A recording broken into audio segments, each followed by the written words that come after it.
Allez, très bien. De retour avec nos téléspectateurs. Merci. Après avoir passé un temps avec le premier lot de invités, nous voici encore là avec un autre invité déjà sur notre plateau. Qu'est-ce qu'il faut savoir sur le port de voile et robe blanche dans la bénédiction nuptiale. Voilà, c'est autour de cette très belle thématique. On va devoir quand même Merci à ceux qui nous écrivent déjà. Voilà, donc envoyez vos messages à Botindi. Les messages. Bino, voilà, vos messages, c'est très important. Donc on va aller comme ça. Alors, pasteur voilà, Dave, Adeline qui est en train déjà voilà. de censurer déjà tous les messages. Oui, pasteur Ben, Dave, pasteur voilà. Dave. Bonjour et bonne arrivée. Bonjour, merci beaucoup. Vous allez très bien. Très bien, ça va, quoique ça faisait un peu longtemps que j'ai été ici. Ouais. Voilà, donc papa Dave, moi je m'en kukata mambo. Moi je m'en mambo par rapport à toutes les questions et les réponses qu'on a reçues de la part de nos téléspectateurs concernant notre thématique. Mais bien avant cela, encore une brève présentation. C'est qui le pasteur Dave? Il évolue comment ministériellement parlant? Le pasteur Dave, comme le nom l'indique déjà, je suis pasteur. Pasteur n'est pas mon nom, hein? Ah oui. Pasteur, c'est le nom du ministère que je suis en train d'assumer. Je suis pasteur, mais bien avant cela, je suis enfant de Dieu. Ok. Je crois que j'aime le souligner. Oui. Je suis enfant de Dieu, converti et qui croit au Seigneur Jésus comme Seigneur et Sauveur. Je suis pasteur de l'Église de la vie en Christ. Qu'est-ce que je dois dire encore?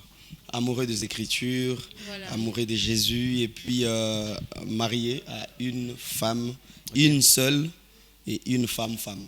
Waouh, une femme-femme. Ouais, ça c'est vraiment compris. Pasteur Dave, encore pour plus, je peux dire que tu es là pour un plus bon son encore. Ouais. Vous pouvez tenir le micro comme ça.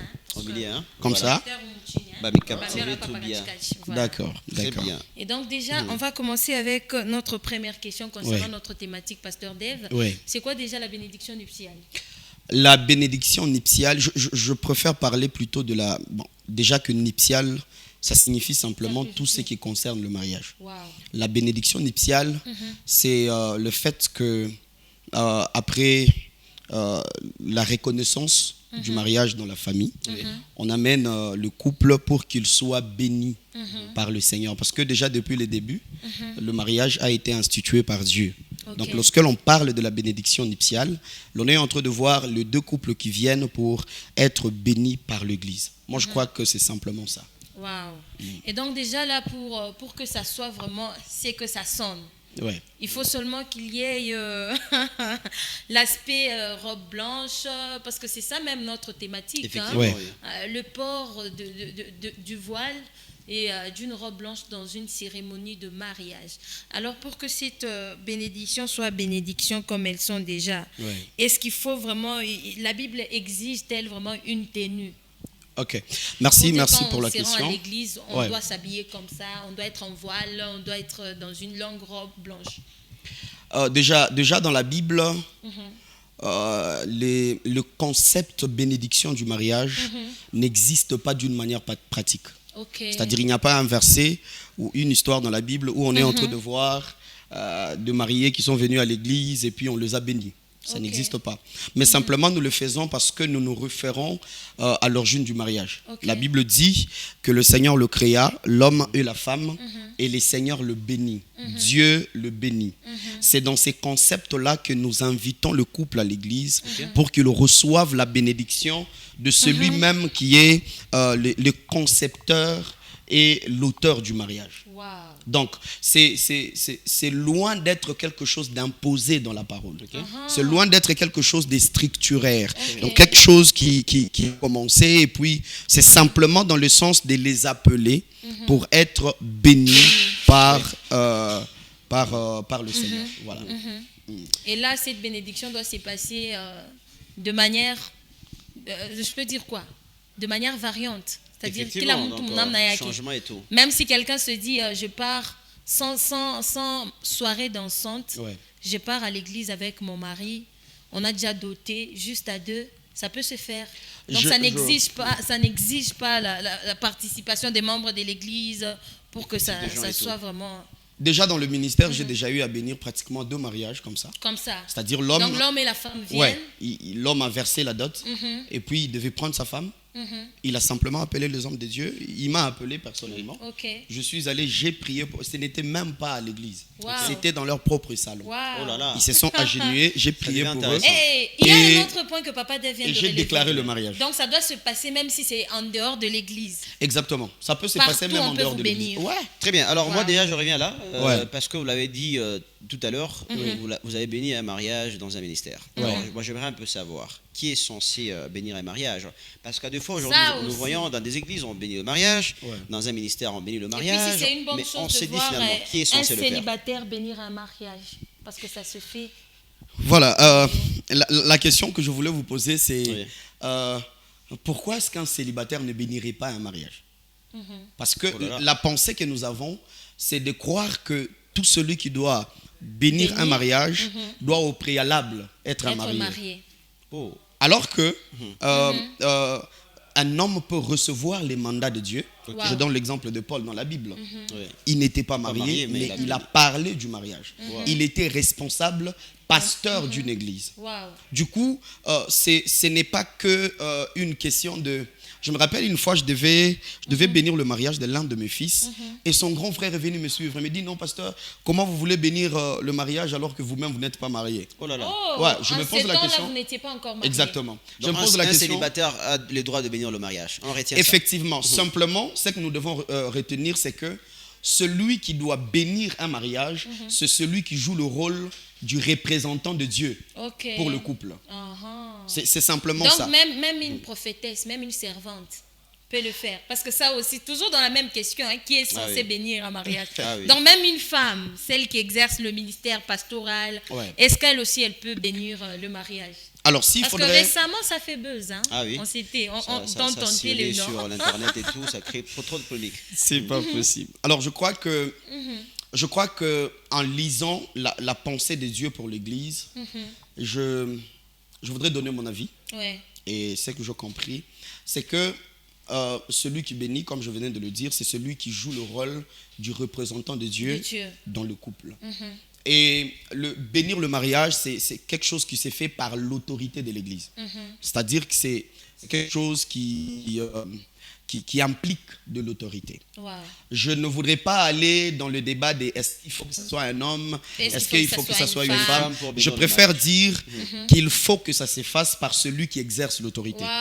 Et s'il s'est fait par exemple que dans votre église, dans votre doctrine, vous ne reconnaissez pas qu'une femme exerce l'autorité à l'église, ne le faites pas par une femme, faites-le par un homme. Donc là, vous respectez aussi leur doctrine. Exactement. Le problème aujourd'hui, c'est que nous ne savons pas respecter et honorer les croyances des autres. Donc, moi, c'est ce que je crois, c'est ce qui est bon. Exactement. Et il se pourrait aussi qu'un jour, alors que nous serons devant le Seigneur, qu'on réalise que les gens qu'on pouvait ne pas croire à cause du fait que nous étions bornés dans nos croyances, soit les vrais, soit approuvés par Dieu. Effectivement. Là, on a compris. Et alors, d'ailleurs, parce que nous parlons, d'ailleurs, n'est-ce pas, du voile et de la robe blanche de mariage. Alors, d'où provient, ou encore la source, la culture de ces ports-là? Parce que vous avez dit que dans la Bible, ce n'est pas relevé cet aspect-là. Mais ça vient alors d'où? C'est quoi sa source? Est-ce qu'avez-vous déjà une petite histoire? Ne vous inquiétez pas, je suis quelqu'un qui fait beaucoup de recherches. Je crois que la chose, elle remonte de très très longtemps. C'est quelque chose qui se faisait déjà dans des cultures et tout. Depuis vers des années 1884, je crois, si je ne me trompe pas, l'histoire se faisait déjà. En fait, la culture s'est beaucoup plus répercutée parce qu'elle avait été adoptée par l'Église catholique. L'Église catholique a commencé à demander à ce que le marié se mette en robe blanche et qu'elles aient plutôt un voile devant les yeux. Et nous, personnellement, aujourd'hui, si nous adoptons cette culture, c'est d'abord parce que tout ce qui se passe dans la bénédiction nuptiale est d'abord symbolique. La bénédiction en soi, c'est le fait que nous prions pour le marié. Le reste des cérémonies qui se passent tout autour, ce sont des cérémonies qui sont symboliques. La robe blanche, ça signifie simplement que la femme, elle est pure. Elle est innocente. Elle est... laissez-moi que je le dise finalement, parce que je suis en train de parler au conseil. Ça signifie que la femme, elle est vierge. Vous comprenez? Et le fait qu'elle mette un voile devant ses yeux, ça signifie qu'elle est ignorante. Elle connaît rien. Elle ne connaît rien. Et le fait que l'homme vienne pour la dévoiler, ça signifie que désormais, c'est cet homme-là qui vient pour découvrir sa nudité. Oui. En d'autres termes, tu es déviergé, voilà. C'est ça l'idée, au fait. Vous comprenez? Alors, c'est quelque chose qui relève de très longtemps, mais aussi, c'est beaucoup plus dans le sens symbolique que nous le faisons. Ah, ok. Ouais. C'est comme ça que même dans la cérémonie du mariage, on demande à ce que l'homme entre accompagné de sa mère. De sa mère. Une manière de dire à la femme qu'il vient d'épouser que désormais, moi en tant que mère, je viens de te donner mon fils. Wow. Et il est demandé au père d'accompagner sa fille. C'est symbolique en fait. Le père, c'est lui qui exerçait l'autorité et la responsabilité de sa fille. De la fille. Mais lorsqu'il entre avec sa fille, il vient déposer chez l'homme une façon de dire à cet homme que désormais, mon autorité et mon pouvoir s'arrêtent là. Wow. C'est à toi de continuer. Wow. C'est à toi de prendre la responsabilité de cette femme. C'est comme ça que j'étais en train de dire que tout ce qui se passe autour de la cérémonie de la bénédiction nuptiale est simplement symbolique suivant la pensée de Dieu dans sa parole. Voilà. Alors, pasteur Dave, on vous attendre parler. Ouais. En vous entendre parler, voilà. Ouais. Vous avez dit que c'est symbolique, la robe blanche symbolise la virginité chez la femme. La pureté. La pureté, voilà. Et le voile symbolise l'innocence, donc elle ne connaît rien, l'ignorance aussi. Ouais. Alors, que dire de ces femmes qui se marient, par exemple, étant déjà enceintes? Ou soit déjà le couple fiancé s'est déjà découvert avant et le reste maintenant, mais ils mettent quand même symboliquement parlant. Ça n'a pas de répercussions. Et puis l'homme c'est décide pas de faire le tromper mariage. aussi Dieu. Ils ne vont pas de pair avec la réalité de leur relation. Merci beaucoup, merci pour la question. Je crois que aujourd'hui, dans le monde d'aujourd'hui, je voudrais le dire, nous vivons tellement dans un monde de faux que beaucoup de choses qui se font ne sont pas conformes à la vérité et conformes à la parole. Moi, je crois, personnellement, que lorsque un couple, par exemple, comme venait de relever le point de dire que le couple s'est déjà connu, peut-être même que la femme est enceinte, ils reviennent dans l'église pour se faire bénir. Et drôlement, c'est qu'au lieu même d'en parler au pasteur, parce qu'il y a certains couples qui viennent et qui l'avouent. C'est-à-dire, ils parlent avec leur père.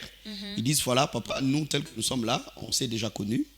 Mais on aimerait faire les choses. Exactement. Dans ce cas, je crois qu'il est de la sagesse du pasteur, l'homme que le Seigneur a établi, de prier pour ce couple et de le bénir. Parce que ces deux personnes se sont déjà repenties. Vous savez, les femmes aujourd'hui... De les bénir, même si la femme s'habille en robe blanche. Exactement. Le dans le sens où... Ok. Et l'homme a aussi le droit de dévoiler encore. C'est ça. Et là, l'homme va le faire. Il va dévoiler quoi encore? Parce qu'il a déjà dévoilé dans les coulisses. Je crois que vous ne m'avez pas encore compris. Ouais. Si vous me laissez finir l'idée, allez-y. Je crois que vous allez comprendre. Très bien.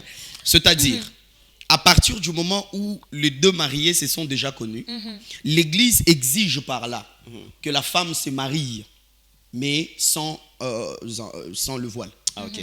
Vous comprenez? Et c'est ce qui nous manque aujourd'hui, c'est cette sincérité-là. Cette rigueur envers la vérité de la parole. C'est ce qui a un problème aujourd'hui. Parce que finalement, le couple va venir, peut-être même, ils vont engager leur famille pour venir dire à l'homme de Dieu, dire, vous savez, pasteur, c'est pas important que tout le monde sache que la femme peut-être n'est plus vierge, que l'homme n'est plus... que la femme, ça sera honteux. Et c'est...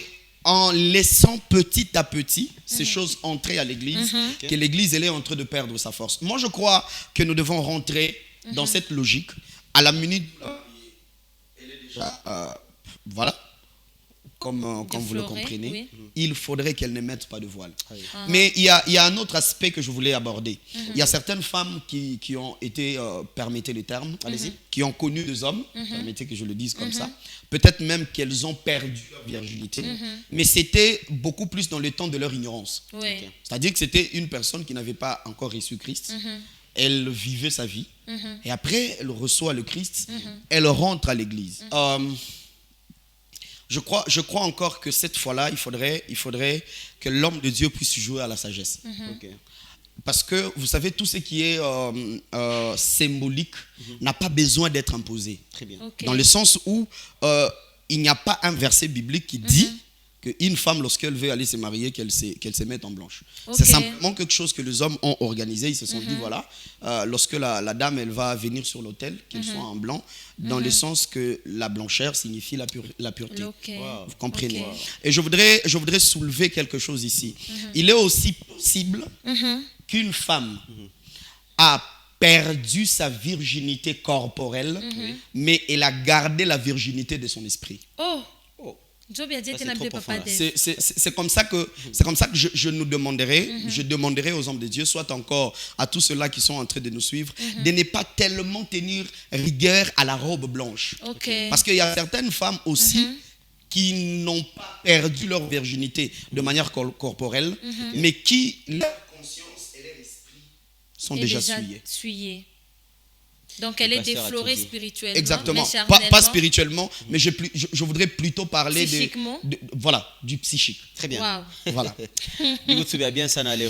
Bonjour, Ah, Mathilde. on ne te voit 5 minutes, en tout cas. Agreste depuis Kamina. Pour moi, à ce sujet, une robe blanche représente l'honneur du respect d'avoir Reçu la bonne éducation. chez mes parents. Voilà, qui est la virginité. Or, ce n'est pas le cas pour pour toutes les filles. Hein, c'est ce qu'elle allait dire. Voilà. Voilà. Mais le pasteur Dave va bien expliquer. Je crois que j'ai déjà pratiquement voilà, donné on la va la lire réponse. seulement carrément Voilà. par formalité. Salut, moi c'est Bonheur. Depuis la Roachie au quartier Congo, c'est lui qui est censé mettre un voile et porter la robe blanche, au moins la fille qui est vierge, qui n'a jamais connu les garçons. Ça, Mais c'est le j'espère légalisme. que l'intervention du pasteur Dave Ah, vous a j'ai fait déjà quand même résolu tout ça, comprendre voilà. quelque chose. Ça, ce sont des Voilà. messages envoyés bien avant. Ah, bonjour Mag, qu'ils arrêtent de nous mentir. Même le principe et la couleur confirment que c'est pour une vierge. Péniel de Dieu depuis Kipouchi. Péniel, j'espère que tu as compris ce que le pasteur Dave vient de dire. Voilà. Un autre message. Bonjour Mag, bon, je crois que c'est lui qui est censé mettre un voile et une robe blanche. C'est une fille femme blanche. vierge. Voilà, ah, ok. il fallait que le pasteur nous éclaircisse. Exactement. Heureusement, C'est il comme l'a ça que fait. c'était important, oui. Bonjour Mag, c'est Divine depuis la Katouba. Pour moi, c'est qui est censé, celui qui est censé de mettre un voile et une robe blanche de mariage. C'est une femme vierge. Bonne journée à vous, je vous aime On trop. vous aime Merci. aussi bien. Merci On beaucoup. vous aime aussi. Heureusement que le pasteur a bien répondu. Exactement. Hein. Je Vous avez crois compris. je crois que c'est ça le nœud du problème. Faudrait pas quand même que nous nous mettions cette idée en à tête l'intérieur. qu'il faut seulement une vierge On se dit qui il doit faut mettre que ça. parce que déjà la robe, elle n'est pas biblique. Waouh. C'est pas écrit quelque part dans la Bible qu'il faudrait Ok, qu'une ok. femme mais au moins la Bible recommande qu'une fille, lorsqu'elle se prépare pour le mariage, qu'elle se préserve de la sexualité. Je ne suis pas ici en train d'encourager aux filles de faire n'importe quoi. Ça aussi, parce que les gens ne il confondent faut pas. le dire, la virginité est une valeur biblique Biblique. et aussi une valeur morale. Waouh. C'est important. D'ailleurs, je demande à nos sœurs qui sont toujours vierges Mais de la se robe, garder. mais la robe Encore. n'est pas biblique. Hein. Mais la Exactement, robe, le la voile, robe, c'est quelque chose, c'est une convenance. Que le port de la robe blanche et du voile dans une bénédiction nuptiale n'a pas de texte biblique. Ok. C'est simplement une convenance. C'est simplement, voilà, on s'est dit, ok, parce que le blanc, c'est le type, soit l'image de la pureté, de la sainteté même. Alors, on exige à la mariée d'être en blanc. Alors, pour cela, en comprenant cela, je crois qu'il nous sera facile de ne pas juger peut-être par excès certaines choses et de surtout se maintenir. Mais aussi, je voudrais demander à nos sœurs de continuer à se protéger pour le mariage parce que c'est une chose que Dieu aime et c'est ça qu'il veut pour vous. Que Dieu vous bénisse. Pasteur Dave, votre numéro pour finir déjà votre numéro. Mon numéro de téléphone, c'est les 097 60 23 680. 097 60 23 680. C'est Waouh, ça. voilà. Nous avons été bénis de vous avoir reçu encore aujourd'hui. Gloire à Dieu. Dans Bonjour Mag. Gloire à Dieu. Ça sera déjà tout pour aujourd'hui. Et donc, chers téléspectateurs, merci de nous avoir suivis. À nous revoir encore très prochainement. Voilà, car demain déjà c'est spécial 30 Ah juin. oui, 30 juin. Donc Voilà. on invite tout le monde quand même déjà de bien préparer leur dite journée pour le 30 juin. Donc la grande équipe Egozala. Donc on va travailler encore davantage. Alors nous on vous dit au revoir hein, et surtout Inch'Allah. À très vite. Hein.